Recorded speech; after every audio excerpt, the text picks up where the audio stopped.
seja muito bem-vinda a mais um 3S Talks. Esse que é o podcast do grupo 3S Corp. Podcast é esse que a gente fala de carreira, de negócios e de empreendedorismo. Às vezes a gente fala de comércio exterior também. E hoje nós vamos falar sobre um capítulo muito interessante que é sobre vendas.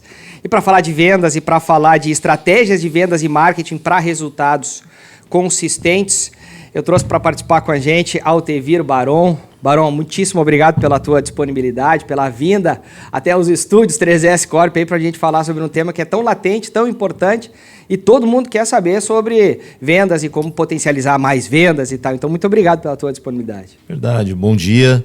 Muito obrigado pelo convite, bom dia, boa tarde ou boa noite, né? Ou boa madrugada, dependendo do horário que você vai poder assistir o nosso bate-papo aqui, o nosso diálogo, mas para mim é uma honra estar aqui participando desse programa que gera tanto conteúdo, gera tanta informação útil para profissionais, para novos profissionais que estão entrando no mercado. É uma maneira também da gente poder compartilhar o conhecimento usando essa ferramenta que é o podcast e que tem sido tão útil, né, no mercado do trabalho. Muito bom, maravilha. A gente vai buscar como capítulo central aí a tua grande experiência no ambiente imobiliário, transcrevendo isso ou dentro desse curso em outras áreas de negócio, em outros segmentos. E deixa eu ler para o pessoal compreender um pouco melhor a tua biografia, Baron, e eu já vou te chamar assim ao longo da nossa conversa. Altevir Baron está à frente da MVX Marketing e Vendas, que atende construtoras desenvolvendo estratégias de vendas. É graduado pela Universidade do Vale do Itajaí em Administração de Empresas, possui especialização em MBA na Fundação Getúlio Vargas, em Gestão e Estratégia de Vendas e Marketing, e também um MBA na Universidade do Vale do Itajaí em Estratégia de Vendas e Varejo. Seu currículo, alguns prêmios como Melhor Desempenho em Vendas, Melhor Gerente de Negócios do Estado de Santa Catarina em Vendas, Case de Sucesso em Gestão Comercial pelo Sistema Unimed e Prêmio Líder do Futuro, a Transformação em Líder Coach. Já passou por algumas, hein, Baron? É que quando você chega perto dos 48, 50 anos, você já tem 1 quilômetro rodado, então já deu tempo para fazer algumas coisas importantes na vida, né?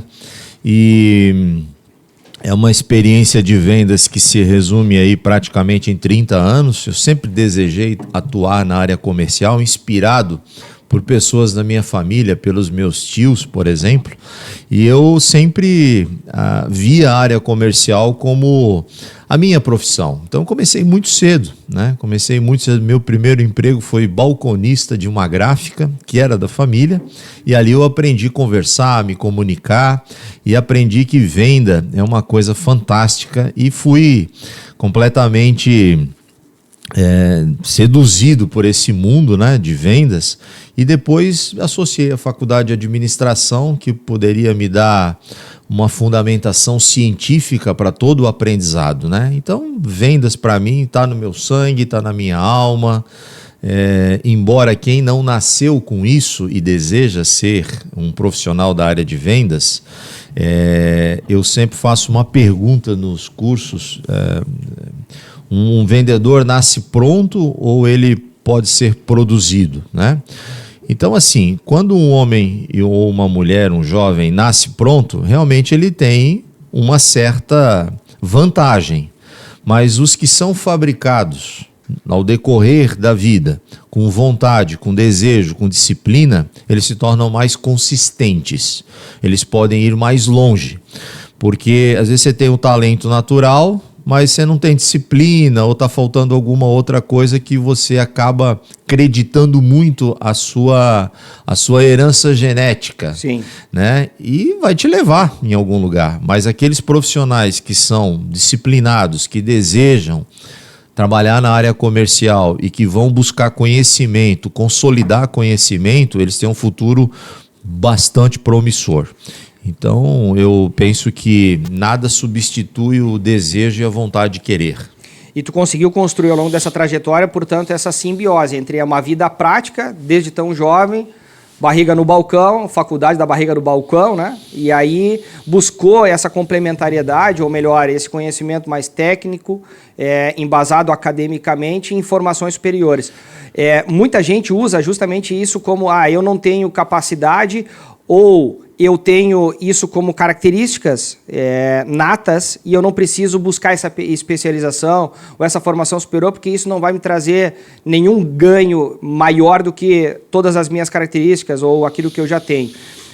Para essa nova geração que está entrando no mercado de trabalho, que é de conhecimento muito rápido, de 30 segundos, com reels lá no Instagram ou conhecimento do YouTube muito rápido, o que tem para dizer para esse pessoal sobre a formação acadêmica e essa importância? São dois erros, né? Primeiro, você confiar unicamente na sua carga genética, naquilo que você trouxe com você, e aí achar que não precisa mais nenhum tipo de aprendizado, e o outro, achar que você não nasceu para isso, embora tenha um desejo, né?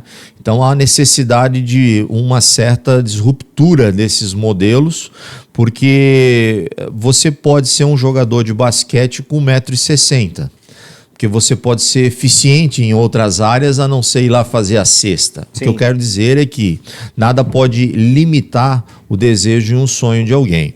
Eu estou falando aqui não só por teorias, mas eu conheci muito na prática pessoas que desejaram estar na área comercial, desejaram ser profissionais de vendas e eram de áreas técnicas.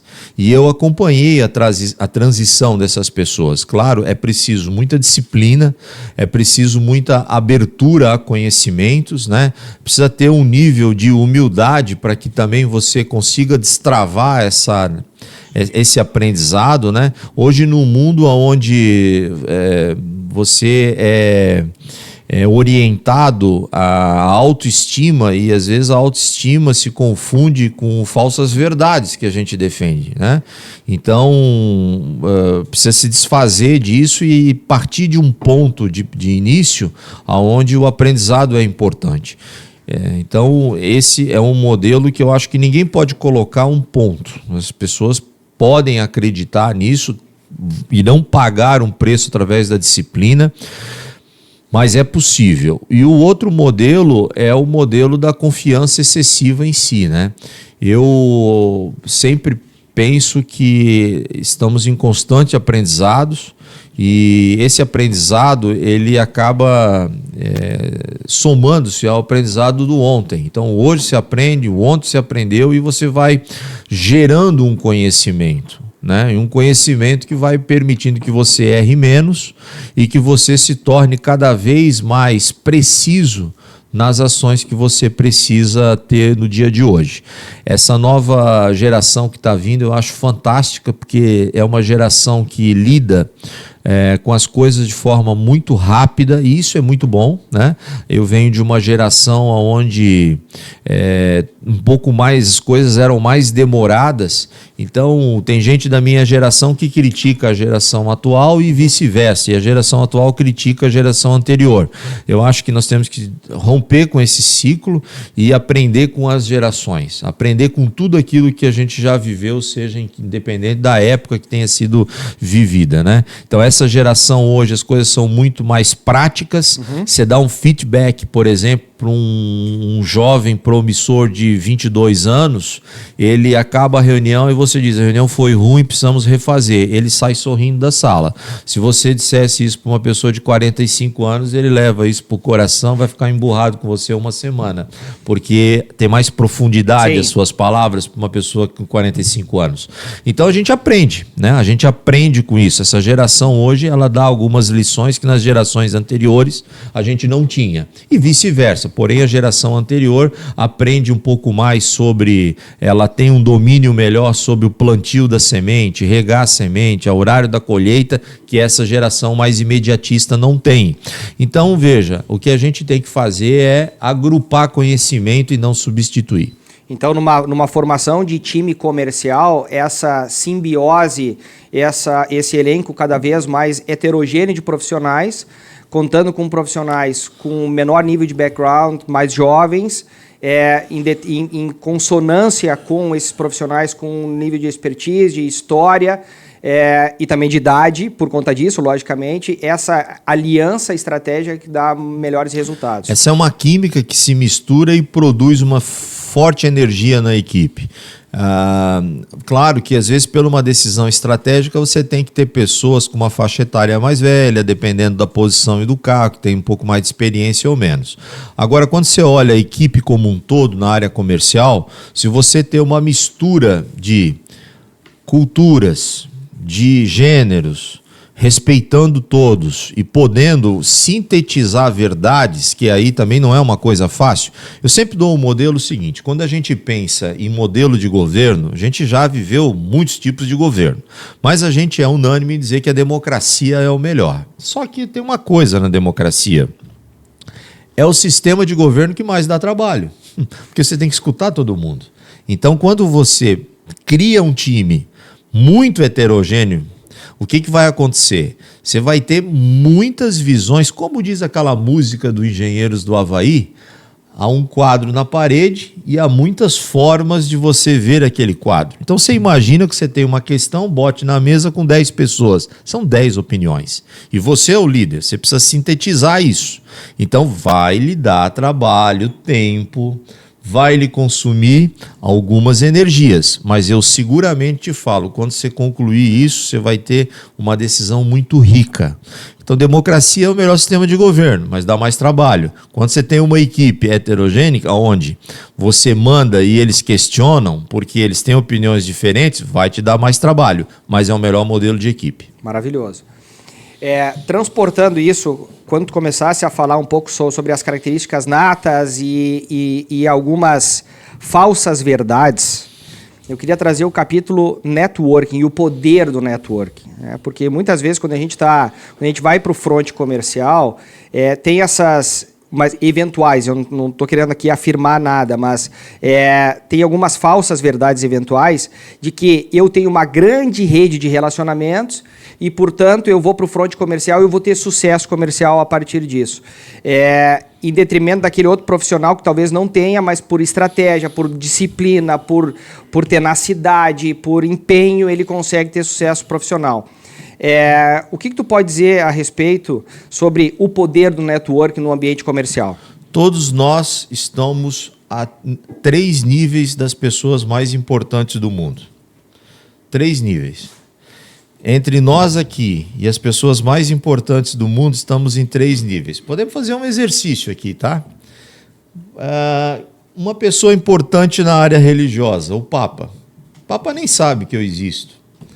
Mas eu tenho um amigo em Curitiba que tem um hotel que trabalha muito com o sistema religioso, que teve com o Papa recentemente. Então eu tenho um amigo, Sim. Um nível. Esse amigo teve com o Papa, ele tem um assessor do Papa, 2 níveis. E tem o 3º nível que é o Papa. Então, você vê que eu estou a 3 níveis do homem mais importante do mundo, que é o Papa. Estou falando de network. Sim. Vamos falar de política? Eu tenho um grande amigo, dono de uma grande rede de supermercado, que é amigo demais de um outro varejista. Eu vou falar os nomes aqui para a gente encurtar. Maravilhoso. Supermercados Coque, meu amigo Zé. Um abraço pro Zé lá do Coque, que é amigo demais do Luciano Hang, que é amigo demais do presidente da República, esse nosso presidente da República. Estou a 3 níveis um dos homens mais importantes. Se foi ex-presidente, está em honra da mesma maneira. Pode voltar a ser ou não, enfim. Sim. Então, tenho acesso ao presidente da República. Vamos imaginar que o presidente da República, eu faço contato com ele. Eu estou a 2 níveis do Trump. Então, o network, ele aproxima você de coisas que você jamais teria se não tivesse network.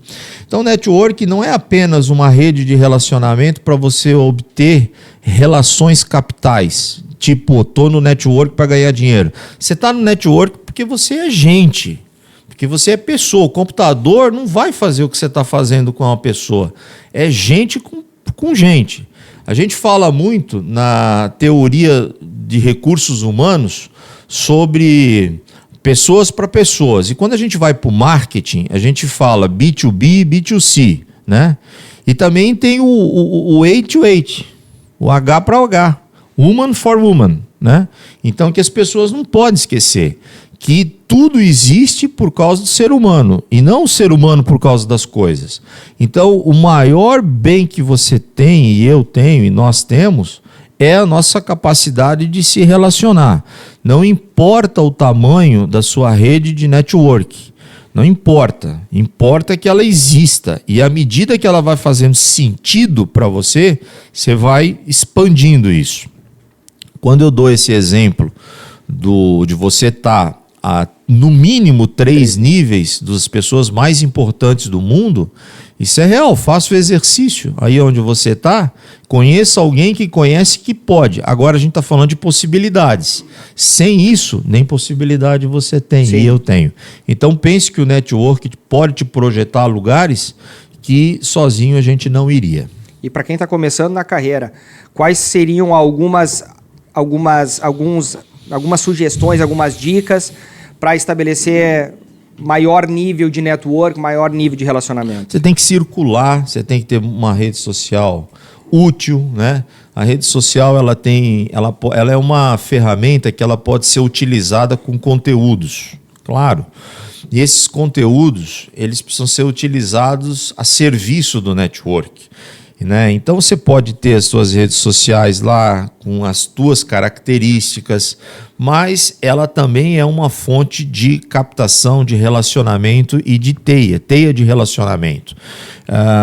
Circular também é uma coisa importante. Então, assim, é uma característica de alguém que seja comercial, circular, conhecer pessoas, você participar de eventos, participar de seminários, você participar de treinamentos, nesses lugares onde pessoas se encontram, trocam experiências, trocam ideias, né? Nunca ninguém troca uma ideia e sai com déficit.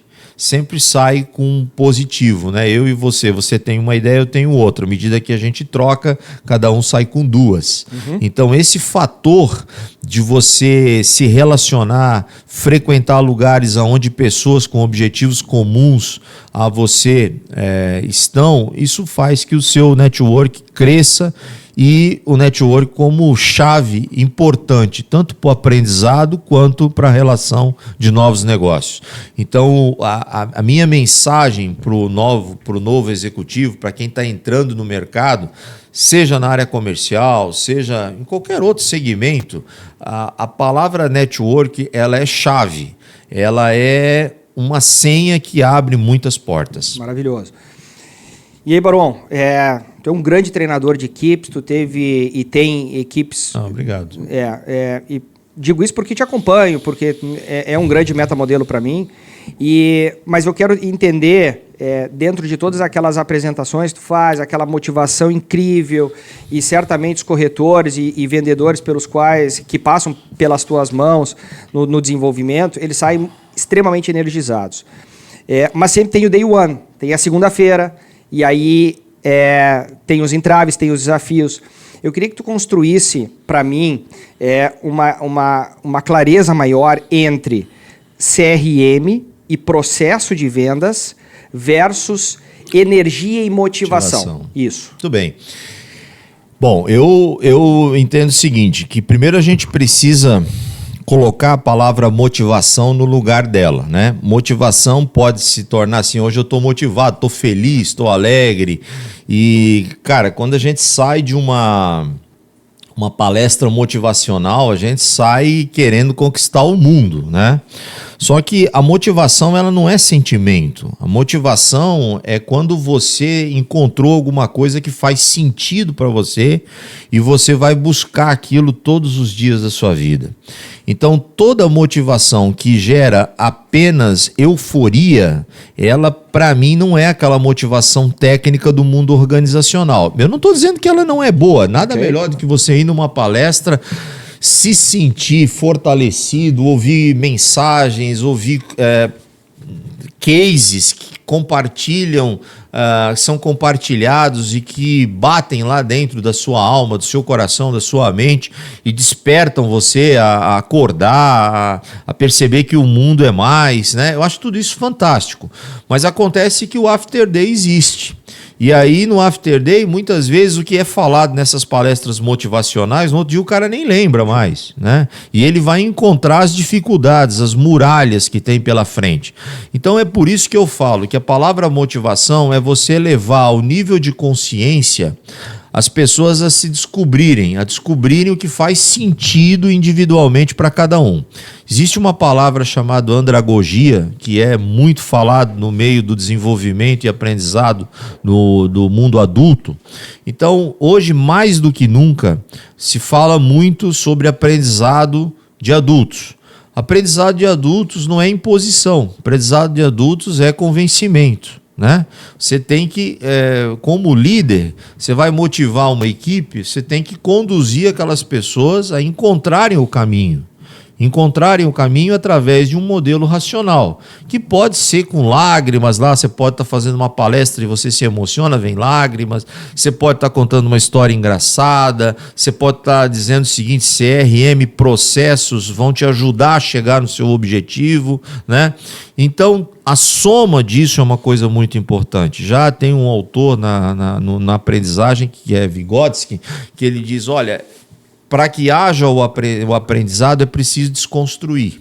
Às vezes a gente precisa desconstruir modelos, mudar a forma da gente pensar, desconstruir para aprender o que precisa ser aprendido. Porque às vezes a gente tem muito filtro, heranças que a gente recebe da cultura, do lugar onde a gente viveu, que eu não estou falando de questões morais. Morais não devem ser substituídos. Tudo aquilo que a gente aprendeu de bom na vida, que a gente trouxe da nossa infância, que a gente trouxe da nossa família. Eu estou falando de aprendizagem para a gente se tornar um profissional. Então, eu sempre fiz desse jeito, eu vou fazer desse jeito, porque eu sou assim. Então, esse tipo de modelo tem que ser desaprendido. Porque senão você está toda a vida em lado oposto do aprendizado. Então, você obter essa abertura necessária para absorver esse novo conhecimento, também, como diz Vygotsky, é necessário a desconstrução. E essa combinação entre a energia, que eu acho até que energia, teoria e prática são um triângulo místico. Porque se faltar um deles, vai faltar alguma coisa para que você complete a sua missão. Você tem que ter aquela energia inexplicável que pulsa dentro de você. Você tem que ter isso. Se não tem, tem que buscar onde você se alimenta disso, né? Porque tem gente que se alimenta na Avenida Paulista, no meio dos trânsitos, e quanto mais carro buzinando, mais ele sente que está vivo. E aquilo faz um bem danado. E tem gente que pega, bota uma rede no meio do mato, sem barulho nenhum, e se alimenta daquilo. E o que eu quero dizer com isso? É que cada pessoa busca a sua própria fonte de energia. E nós não podemos dizer aqui, faça isso. Tem gente que para relaxar joga xadrez. Produz química e energia sobre jogadas no jogo de xadrez. Tem outros que vão jogar videogame. Tem outros que apagam a luz do quarto, fecham as cortinas e quanto menos claridade, melhor, e botam uma música de piano de fundo. Sim. Então, nós somos pessoas muito, muito específicas. Cada ser humano é um universo em si. Então, cada um de nós precisa encontrar aquilo que faz sentido para a gente, para catalisar essas energias. Mas energia, parte teórica e a parte prática é as três pontas do triângulo que fazem o sucesso acontecer. Encontre-as e tenha sucesso. Prática, teoria e energia. É isso aí. E aprender a desaprender. Eu botaria isso como tempero, né? Como uma das coisas muito importantes. Porque aprender, a gente também precisa aprender a aprender. Aprender a aprender. Aprender a aprender é uma coisa muito importante. Quando eu aprendi a aprender, muita coisa mudou na minha vida. Porque um dos pontos era justamente perguntar a respeito desse processo de reciclagem. Porque tu já teve diversos resultados tão positivos, tão fora da curva, mas isso não garante o teu sucesso do futuro. Ou seja, tem que projetar algum processo intrínseco, e eu queria te perguntar qual é a metodologia que tu utilizas nesse processo de fato de reciclagem constante. Eu te vejo constantemente buscando novas fontes de conhecimento para trazer para esse novo público, para esse novo cliente, para esse novo formato de vendas. Então, o que pode trazer para a gente aí em termos de reciclagem? Eu vou te falar uma coisa assim, ó. Existem duas coisas que eu acho terríveis. Primeiro, a baixa autoestima, né? A pessoa que precisa ser empurrada para fazer as coisas, e o excesso de autoestima. Sabe, uma pessoa feia e acha que ela é a pessoa mais bonita do mundo, né? Passa uma vergonha danada, né? Porque isso é o excesso de autoestima. Mas a falta de autoestima faz pessoas bonitas não se valorizarem. Com isso eu quero dizer uma coisa chamada autocrítica. A gente precisa usar a mesma medida que a gente critica o mundo, as coisas e as pessoas, a nós mesmos, para a gente poder se enxergar melhor. Porque quando a gente consegue se enxergar melhor, a gente consegue mapear, de fato, aonde são as necessidades de melhorias e reciclagem que nós precisamos. A baixa autoestima faz um mal porque faz você passar despercebido forças que você tem. E o excesso de autoestima faz você acreditar em coisas que você não tem e passa vergonha. Né? Então, às vezes, assim, ó, vai ter uma palestra lá, quem se candidata? Aí os caras se candidatam, mas o cara é muito ruim. E aí você, para não brigar, você deixa o cara aí. O cara faz uma vergonha lá, passa uma vergonha, e ele acha que ele está fazendo selfie com todo mundo, que ele está no auge. Sim. E às vezes o cara que tem condições de fazer isso está com baixa autoestima e não aceita o desafio.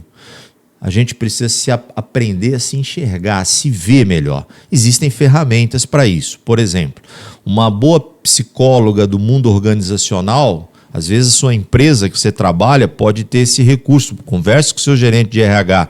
Hoje tem ferramentas como o DISC, hoje tem ferramentas desenvolvidas no mundo organizacional da psicologia que podem fazer você medir melhor as competências que estão fazendo falta, as competências que você já tem que precisam ser desenvolvidas, até para você não perder tempo com crises que não precisam, né?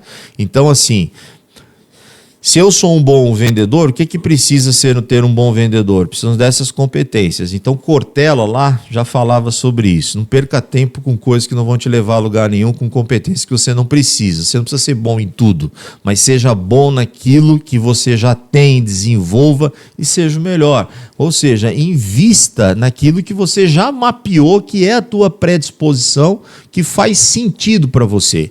E aí eu colocaria a autocrítica como algo fundamental nesse modelo, porque a gente vive numa sociedade hoje que tudo vira polêmica, todo mundo tem opinião sobre tudo, sabe? Eu não estou aqui criticando, eu acho que é bom a gente discutir sobre tudo, ter vários tipos de opinião, tudo meio que vira polêmica. Agora eu só acho que uma dose disso devia ser autocrítica também, porque aí o mundo seria melhor, e se a gente trazer aqui para o nosso mundo organizacional, a autocrítica pode te levar a lugares também bastante importantes no desenvolvimento. Maravilhoso. Então essa questão do desenvolvimento de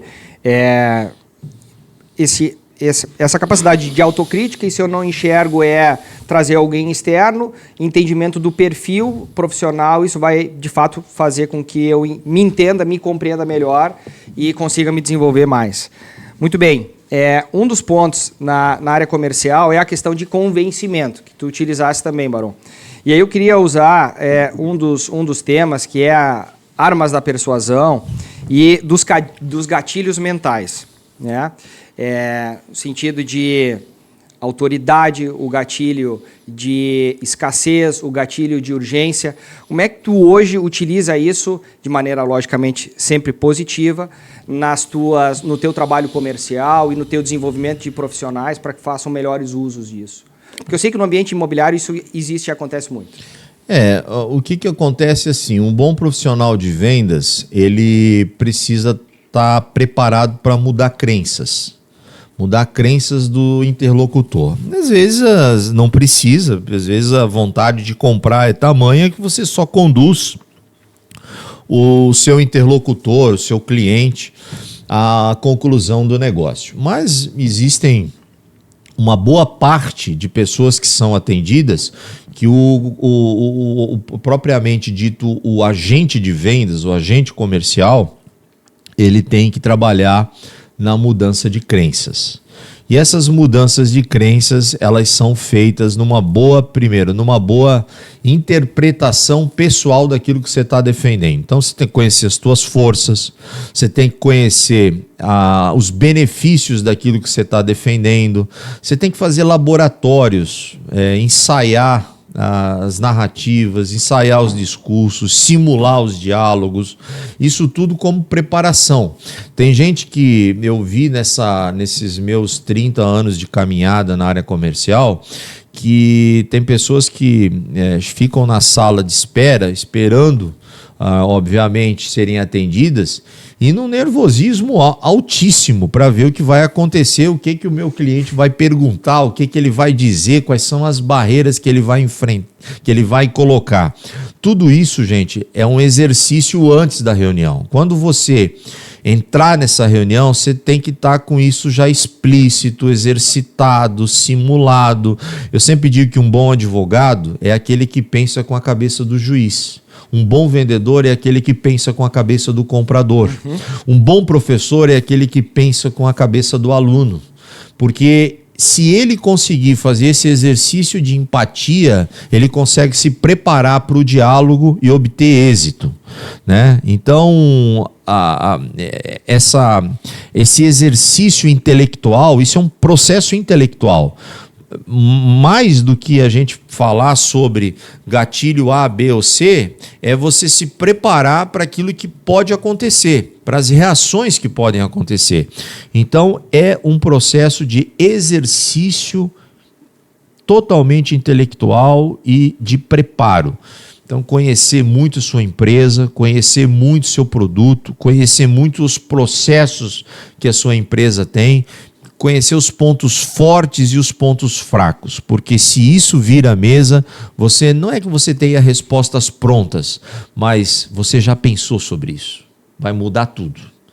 Do que alguma pergunta ou alguma objeção contrária, óbvio, ou algum não, que diz assim, essa me pegou de surpresa, não tinha pensado sobre isso. Então é importante mentalizar e pensar, refletir, meditar sobre forças, fraquezas e conhecimentos de uma forma geral sobre aquilo que é de direito do interlocutor questionar. Pensar com a cabeça do interlocutor, portanto. Bom advogado pensa com a cabeça do juiz, o bom professor pensa com a cabeça do aluno e o bom vendedor pensa com a cabeça do comprador. Então, o bom vendedor nunca vai ser substituído pela inteligência artificial. Olha, eu queria trazer esse capítulo da tecnologia. Essa você vai me botar numa sinuca aqui, você vai me dar uma apertada. Ó, a inteligência artificial ela existe por causa de nós e não o inverso. Quem chegou primeiro fomos nós. Não tem como a criatura ser maior do que o Criador. Eu acho isso, acredito nisso, e por mais perfeita que seja a inteligência comercial, ela vem para servir e não para ser servida. Os alquimistas, quando descobriram o poder que tinha a composição de químicas, fizeram as farmácias, fizeram os remédios, e aí eles disseram, agora vamos transformar ferro em ouro. Não conseguiram. Agora nós conseguimos a inteligência artificial que vai substituir o ser humano. Não vão conseguir. A inteligência artificial vem para servir o ser humano, facilitar a vida dele, criar inúmeros modelos de serviços, de produtos que nós nem imaginamos, mas não vão substituir o ser humano. Eles virão para nos servir.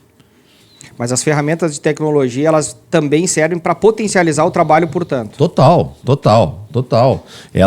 Ela vai trazer novas profissões, ela vai trazer novas percepções sobre profissionalismo e profissionalidade, ela vai trazer um nível de informações estruturadas que vai facilitar muito a nossa vida. Há quem diga, especialistas dizem que 70% das profissões hoje não existirão e o que virá são profissões que a gente nem imaginou. Ótimo, mas vamos precisar de pessoas para fazer a gestão disso. Então, eu acho que o mundo deve viver um novo capítulo, mas o ser humano não vai ser substituído. Maravilha. Com relação à gestão, então vou pegar esse aspecto. Quando eu sou um profissional autônomo, é muito difícil eu fazer gestão de mim mesmo, da minha carreira. Eu não acompanho as métricas principais de desempenho, os indicadores. Quando eu trabalho por uma companhia, basicamente eu recebo isso top-down. Baron, vai receber essa carteira de clientes, a tua performance, a tua taxa de conversão precisa ser de tanto, com base na minha fonte histórica, tu precisa atrair tanto de faturamento, porque eu já sei, se tu não bater isso, enfim, eu tenho um desempenho maior. Quando eu sou um profissional autônomo em vendas, talvez eu não acompanhe os meus principais indicadores, os KPIs, até porque eu talvez nem saiba se isso é relevante e não tenha isso como uma metodologia clara. O que tu pode trazer em termos de site para esses profissionais que são, de certa forma, aí, que estão em carreira, que são autônomos e que eles precisam ter gestão maior, já que tu trouxesse o ponto gestão? Eu diria que é você S.A., né? É você S.A., né? Você precisa ter uma gestão da sua própria carreira, do seu próprio futuro, do seu próprio presente. Então tem hoje muitas ferramentas para isso, né? Eu diria assim, você tem um bom trabalho de coaching, eu acho que é importantíssimo. Acho que a palavra coaching pode ser que tenha estado tanto em evidência que tenha se desgastado um pouco, mas o coaching, se você acertar num modelo, numa mentoria, numa trilha de desenvolvimento feita por alguém profissional da área que pode te ajudar, eu acho isso algo muito importante. Segundo ponto, não substitua conhecimento empírico por conhecimento científico, os dois se somam.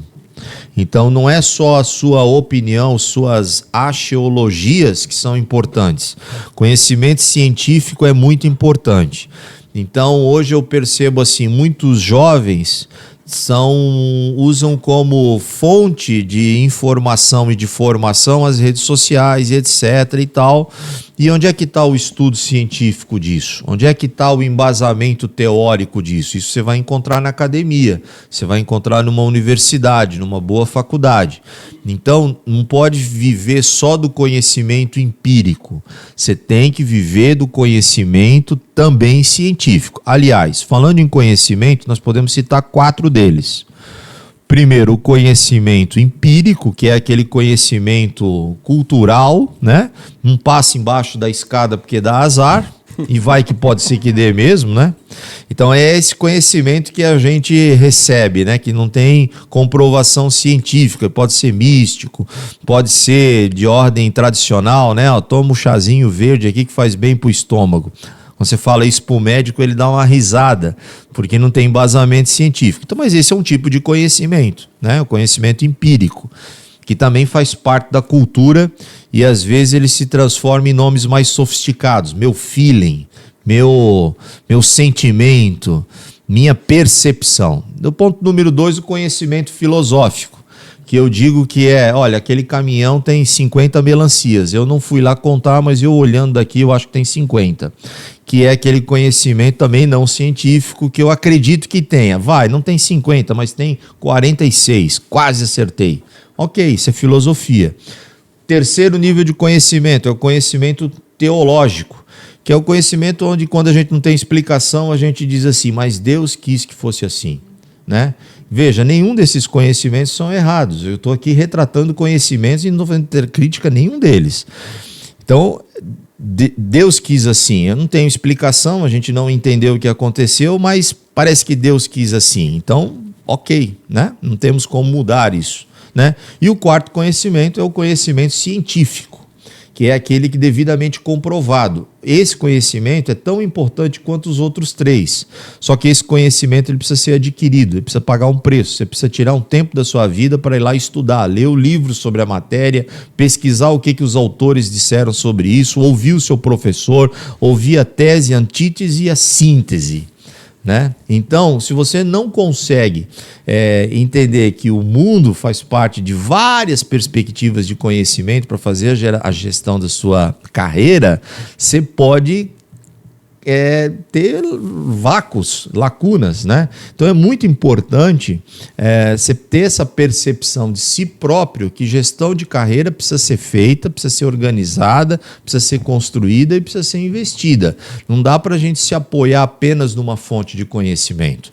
Então, gestão de carreira é uma coisa muito séria. Quando você trabalha para uma instituição, você logo tem uma ajuda dentro dessa instituição, porque na via de regra as empresas têm um RH estruturado, tem programas de treinamento, tem missões definidas, ferramentas que são disponibilizadas para que você cumpra a sua missão. Quando você trabalha você SA, você sozinho, você tem que prover isso no teu ecossistema. E é importantíssimo você estar vinculado em alguns programas que vão te ajudar a entender melhor de si próprio e como você vai desenhar o seu futuro. Que aula aí, poxa vida. Vamos falar dentro do ecossistema organizacional, continuando nessa estrutura, está falando do RH estruturado. E eu queria falar sobre marketing e vendas. E a briga constante entre marketing, gerador de lead, vendas, precisa converter, e uma etapa não converge em algumas empresas, não nas nossas, né, Barão, mas em algumas empresas essas coisas não falam a mesma linguagem. Como fazer para melhorar esse relacionamento e como criar essa sistemática de uma parceria organizacional interna para que o resultado venha? Eu digo que marketing e vendas são dois irmãos que se amam e se odeiam ao mesmo tempo. Ele é como se fosse dois filhos de uma família tradicional, onde o pai e a mãe amam os dois, que é a empresa, é a instituição, e eles se amam também, o marketing e vendas, mas eles estão em constante briga, ciúme, briga, um culpando o outro. Como é que se resolve isso, Lucas? Como é que se resolve isso? Amor, meu amigo. Precisa se entender que todos são importantes para o processo e integração. Podia aqui citar várias modalidades, várias percepções, mas eu te diria que a parte fundamental é a gente ter o sentimento de pertencer a um objetivo comum e muito diálogo. E, claro, disposição humana para fazer isso. Porque você pode ter as melhores ferramentas, se você tiver dois gestores que não olham um no olho do outro, porque a energia não bate, são secos de amor recíproco, você não adianta, você vai ter o melhor carro e o pior piloto. E também não adianta o melhor piloto com o pior carro. Então, a vontade de acreditar. Semana passada eu escrevi para um jornal aqui de Itajaí e eu perguntei, um por todos e todos por um, e botei um ponto de interrogação e disse, será? Um por todos e todos por um, será? Por que será? Porque é uma frase histórica que veio do filme dos Três Mosqueteiros, que veio lá da Inglaterra, que tem uma história maravilhosa por trás. Mas na hora da prática, será que não está todo mundo olhando para si próprio? Então, isso não é marketing e vendas, isso pode ser financeiro e vendas, isso pode ser logística e marketing. Tem um problema crônico. A gente precisa derrubar as fronteiras e entender que a empresa é uma só e não existe partes isoladas que são mais fortes do que o todo. Quando a gente entende isso, quando os líderes entendem que essa é a percepção de valor que vai fazer a organização ir mais longe e de forma mais sustentável, a gente derruba essas diferenças e passa a fazer reuniões onde o foco é a solução e não culpados. Então, aquela relação de marketing e vendas, para mim, é a relação de dois irmãos carentes, que se amam, mas brigam porque quer achar o culpado. Precisa aprender a viver como uma coisa só. Então, o dia que marketing e vendas for uma coisa só, os líderes forem uma coisa só, as pessoas que estão subordinadas a esses líderes entender que os dois líderes se adoram, trabalham juntos de mão dada, buscam objetivos comuns, essa empresa vira case de sucesso. Então isso tem muito do que cultural dentro de cada um dos negócios. Eu não acredito que os nossos problemas sejam processos. Eu acho que os nossos problemas são pessoas. Os processos são decorrentes da boa relação que as pessoas têm. E agora eu vou mais além. Se as pessoas se entenderem, não precisa de processo. Porque o processo flui sem a gente precisar acompanhar, fiscalizar auditorias e mais auditorias. Porque as pessoas se entendem, estão focadas no resultado. O processo é um mero detalhe. Agora, quando a gente vai para a reunião para discutir processo, eu não estou falando em modelar processo, porque modelar processo tem que ter. Agora, reuniões, nós só vamos discutir processos, que a gente já perdeu conta de tantas vezes que a gente sentou para discutir processo e a gente não resolve, o problema está não no coitado do processo. O problema está na percepção das pessoas. Falta amor. Amor por aquilo que está se fazendo, amor pela profissão, amor pelo escudo da empresa que se defende, amor pela missão que é entregada, amor de si próprio para ser... eu quero falar de um conceito sobre vaidade. Então vamos lá. Amor por si próprio, aquilo que está falando, para aquilo que está se fazendo. A gente fala que a palavra vaidade ela foi muito machucada durante um bom tempo. Quando a gente fala assim, tal pessoa é vaidosa.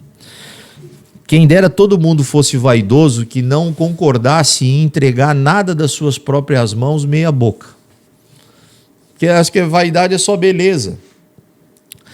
Vaidade diz respeito assim, você tem que me entregar um TCC no final do seu curso. E você é tão vaidoso que não vai aceitar uma nota 8, vai ter que ser 9 ou 10. Isso é a vaidade. Eu quero ser um cara vaidoso naquilo que for produtos feitos pela minha própria mão. E agora a gente transporta isso para o mundo organizacional. Toda missão que os meus líderes colocarem na minha mão, eu sou um cara tão vaidoso, cara, que eu não aceito mediocridade. Eu vou dar o meu melhor. Porque se eu vou assinar esse projeto, se eu vou fazer parte de alguém que está assinando esse projeto e que eu sou membro da equipe, eu tenho que dar o meu melhor, cara. Eu tenho que surpreender, eu tenho que fazer o meu melhor, eu tenho que ter qualidade naquilo que eu faço. A gente vive num país onde a nossa cultura é assim, como é que tá, amigo? Tá mais ou menos. Se tá mais ou menos, tá bom. Não tá bom, cara. Se tá mais ou menos, não tá bom. É uma outra forma de enxergar a vaidade. É cultura. Você vê que a gente cai lá nas pessoas, sempre. Então, você tem que ter líderes de processo, claro, para moldá-los. Mas quando você tem que ter pessoas focadas nos processos porque eles não andam, tem alguma coisa errada com as pessoas. Ou com a cultura do negócio. Ou com a cultura do negócio. Pode ter certeza. Pode ter certeza. O ambiente precisa ser revisto, o modelo de negócio e os valores que estão sendo praticados dentro da organização. E valores precisam ser disseminados, precisam ser praticados, precisam ser ensinados. Eu sempre falo sobre muitos líderes e amigos que eu conheço, e eu também já fui protagonista dessa frase. Meu problema é pessoas, não consigo formar uma equipe. Bom, não consigo formar uma equipe. A primeira pergunta é qual é qual é a sua grande missão? Segundo, as pessoas que trabalham com você conhecem essa missão? Ou elas têm que ter bola de cristal e adivinhar o que está na sua cabeça?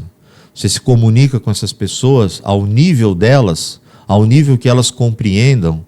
Há uma frase muito dura no processo de comunicação que diz, é questionável essa frase, mas ela é dura.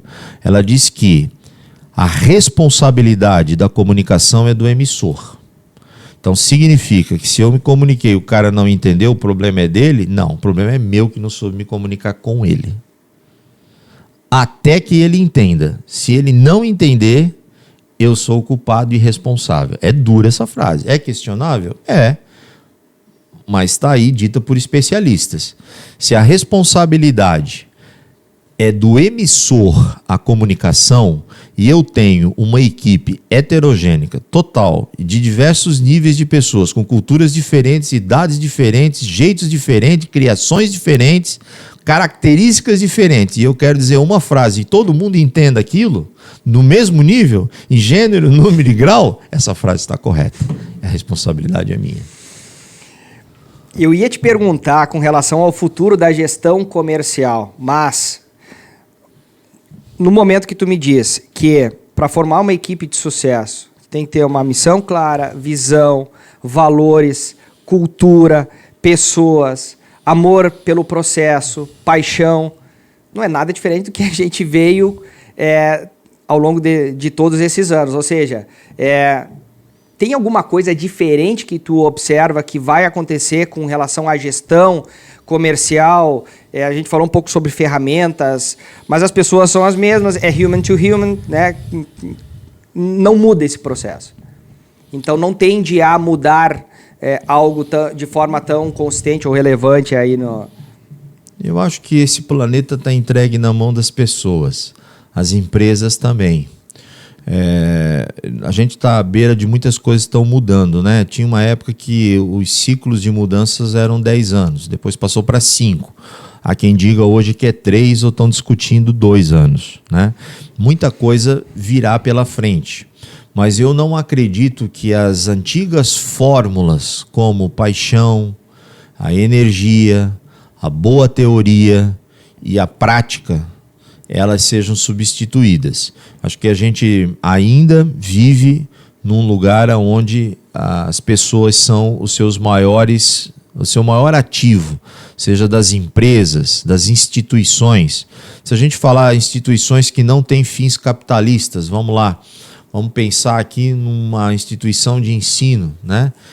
Não privada, vamos pensar numa instituição de um colégio público, que não tem por que ganhar dinheiro, porque ela é mantida pelo governo, né? Os professores estão lá, qual é o objetivo final daquilo? São as pessoas, é o aprendizado, né? Se a gente vir para o mundo corporativo, o aprendizado, o conhecimento, são valores que não podem e não deverão ser substituídos. As pessoas hoje estão cada vez mais sensibilizadas a ficarem em lugares onde elas são percebidas, onde elas são úteis, onde elas são importantes e onde elas conseguem realizar suas missões e se sentem bem. Então, tudo que virá de novo, que não obedecer essa estrutura de pensamento que a gente está colocando aqui, eu acho que são teorias, são novidades que estão chegando para o mercado que não terão aderência por muito tempo. Hoje, se você pegar o teu funcionário mais simples da tua organização, vamos pensar assim naquela senhora que tem aquele importante trabalho, né? E não é aqui nenhuma demagogia, mas aquela senhora que faz o cafezinho, que limpa as nossas lixeiras no final do expediente. Se você olhar no olhar dessa senhora e ela vê que ela está feliz e radiante, é porque ela está num lugar que obedece esses critérios, né? Essa valorização. Você já pegou uma pessoa como essa e disse para ela que bom que a senhora está fazendo esse café tão gostoso que vai tornar o nosso dia, as nossas reuniões melhores, né? Eu lembro quando eu trabalhava na Unimed e eu tive um período, quase 13 anos na diretoria da Unimed, e lá a gente um dia foi fazer uma visita num dos nossos hospitais e encontramos uma senhora que limpava os apartamentos onde as pessoas ficavam internadas. E aí um dos nossos colegas olhou para ela e disse: bom dia, a senhora que limpa aí, a senhora que cuida da limpeza, né? Como tá cheiroso, como tá bonito, né? Ela pegou e disse assim: eu que cuido da limpeza, mas eu não trabalho na limpeza, eu combato infecção hospitalar. Genial. Tá, então você percebe a profundidade e o significado da função, né? Você imagina aquela senhora que serve café e diz: não, vou fazer um café gostoso para eles terem boas reuniões. Quando chegar nesse nível, a gente percebe que está valendo a pena todo esse esforço e toda essa tecnologia que está chegando. Se não for para trazer bem para as pessoas, elas vão ser rejeitadas pelas próprias pessoas. Puta, que nível de profundidade. É isso aí. Muito obrigado. Tu falou no início, Barô, eu quero aproveitar o máximo que eu puder aqui. Claro, vamos lá. Quando tu falou no início com relação à disciplina, e eu quero trazer, dentro de um dos principais predicados, talvez, do executivo comercial, do vendedor, é manter a chama acesa. Tu falou de disciplina, eu trago aqui consistência de resultados, eu trago resiliência. Quais seriam importantes insights para o vendedor para que ele possa manter esse nível de disciplina, esse nível de consistência? Percepção de recompensa.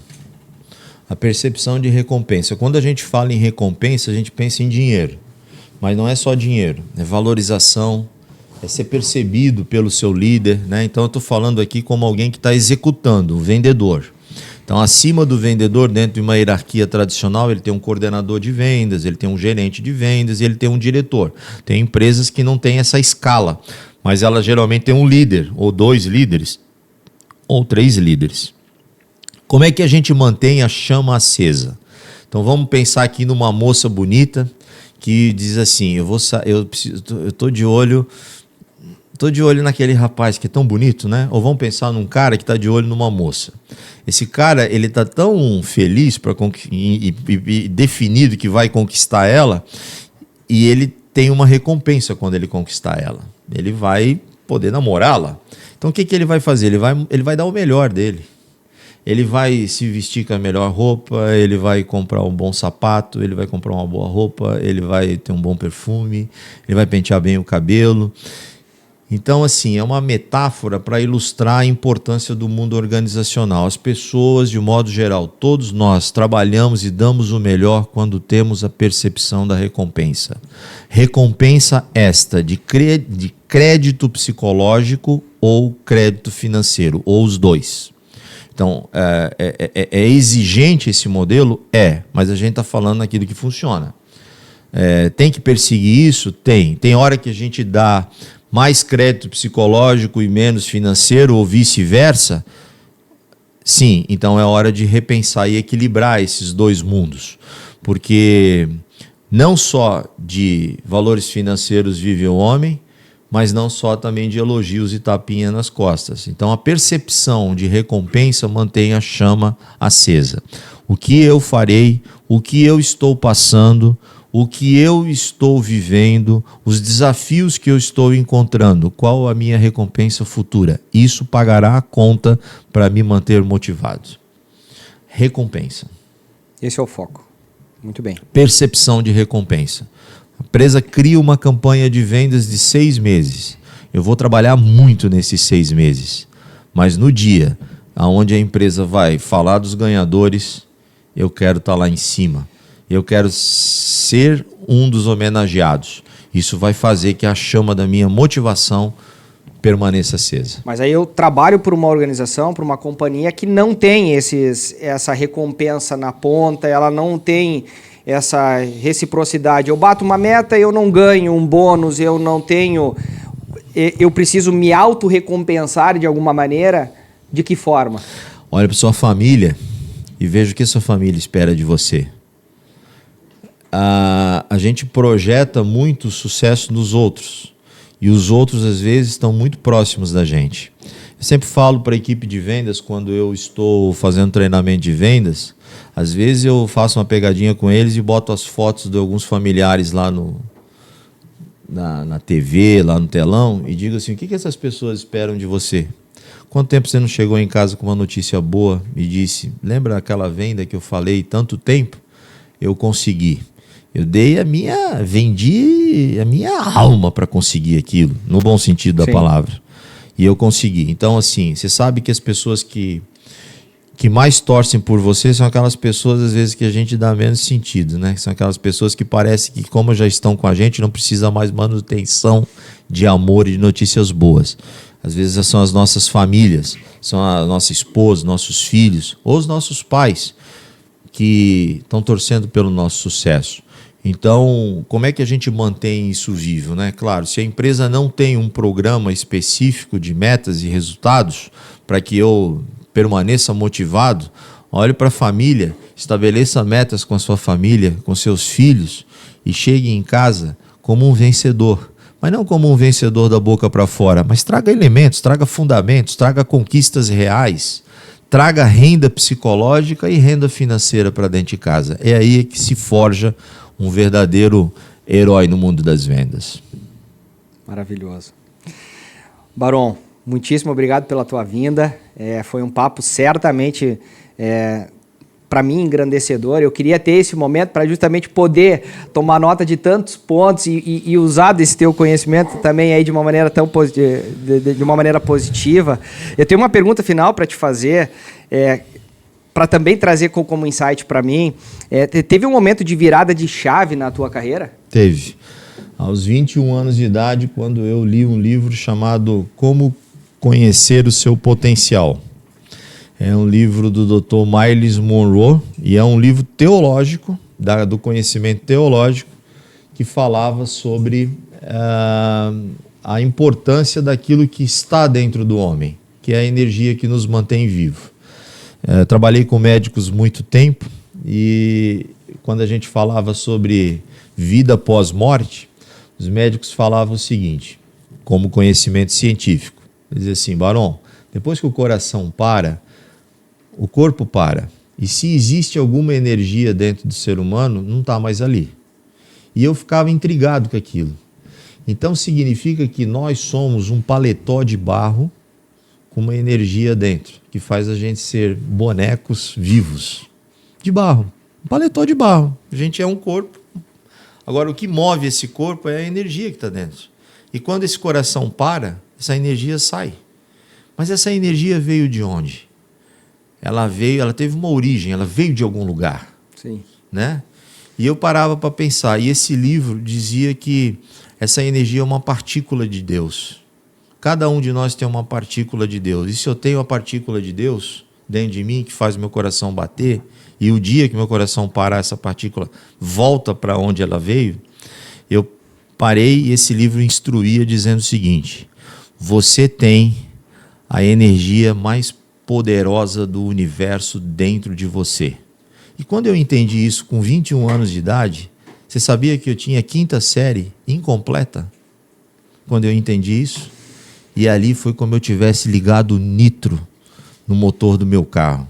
E eu nunca mais parei de estudar e de aprender. Aos 21 anos de idade, ali foi a minha virada de chave. Quando eu entendi que eu tinha um pedacinho dessa força dentro de mim. Então hoje, se eu disser para você, e eu botar na minha cabeça, que eu não sei tocar um violão, mas se eu disser para você que eu quero ser músico, eu me tornarei um músico. Porque eu tenho a capacidade cognitiva e energia dentro de mim para me tornar. Eu só preciso ter sentido, eu quero isso, e eu vou me tornar. Se eu querer ser um mergulhador, aos 48 anos de idade, com um pouco de peso, mas se eu disser que eu quero, eu vou conseguir. E isso não é eu, não sou somente eu, são todas as pessoas. Quando você determina o que você quer na sua vida, aquilo faz sentido para você, nada pode lhe barrar. Você e eu somos o que tem de mais especial no universo. Essa partícula de Deus dentro de nós nos diferencia de todos os outros seres que respiram. Nós somos dotados de razão e nenhum outro ser que respira tem o que temos. Nós somos realmente especiais. Magnífico. Quando é que sai o teu livro? Algumas pessoas perguntam, mas eu prefiro trabalhar mais com a área comercial, ajudar os meus amigos, colegas, parceiros. Quem sabe um dia eu posso até escrever alguma coisa e, de certa maneira, me orgulhar muito, mas serão histórias contadas daquilo que a gente viveu, e daquilo que a gente aprendeu e daquilo que eu pude ver no decorrer da minha vida, né? Eu estou aqui com meu filho aqui, o Matheus Barão, que está aqui comigo, meu parceiro, sempre acompanhou o pai e seguiu também o pai na linha da área comercial, né? E eu tenho uma grande felicidade de estar pronto para a vida, para aquilo que tiver que acontecer. Maravilhoso. Barão, de novo, muito obrigado. Foi uma aula com um nível de profundidade que eu tomei nota de tanta coisa positiva aqui e aplicável. Então, te agradeço imensamente pela vinda, por ter disponibilizado tempo, por ter colocado tantas dessas questões de bastidores aí também da tua história. Certamente para a nossa audiência vai ser muito positivo também. Obrigado por todos vocês acompanharem também. Obrigado a 3S Corp pelo convite.